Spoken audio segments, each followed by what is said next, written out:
નમસ્કાર દર્શક મિત્રો, ટીવી18 ન્યૂઝમાં આપનું સ્વાગત છે। ટીવી18 ન્યૂઝ ગુજરાતની પળે પળની ખબર ધરાવતી ગુજરાતી ન્યૂઝ ચેનલ છે। હવે જોઈએ મુખ્ય સમાચાર। ગણેશગઢ નજીકથી દારૂ, બિયર અને બ્રીઝર ભરેલી કાર સાથે ચાલક ઝડપાયો। બાતમીના આધારે પોલીસે ભાવનગર આવતી કારને અટકાવી। વેળાવદર ભાલ પોલીસે નશાના જથ્થા અને કાર તથા મોબાઈલ મળી કુલ ₹5 લાખનો મુદ્દામાલ જપ્ત કર્યો।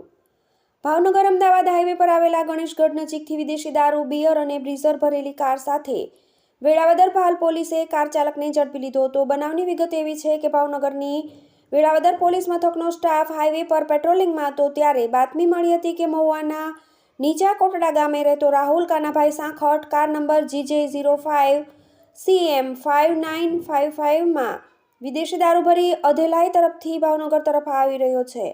પોલીસે વોચ ગોઠવતા ભડભીડ ટોલનાકા તરફથી આવી રહેલી ઉક્ત નંબરની કારને ગણેશગઢ ગામ પાસે શંકાના આધારે અટકાવી હતી। પોલીસે કાર ચાલક રાહુલ કાનાભાઈ સાંખટને કારમાંથી ઉતારી કારની તલાશી લેતા પૂંઠાના પાર્સલમાંથી વિદેશી દારૂની 66 બોટલ, કિંમત ₹34,884, બિયરના 72 ટીન ₹6,552 અને બ્રીઝરના 24 નંગ ₹2400 મળી આવતા પોલીસે કાર ચાલકને નશાના જથ્થા અને મોબાઈલ અને કાર મળી કુલ ₹5,93,836ના મુદ્દામાલ સાથે ઝડપી પાડ્યો હતો અને તેની વિરુદ્ધ વેળાવદર ભાલ પોલીસ મથકમાં પ્રોહિબિશન એક્ટ તળે ગુનો નોંધી તપાસ હાથ ધરી છે।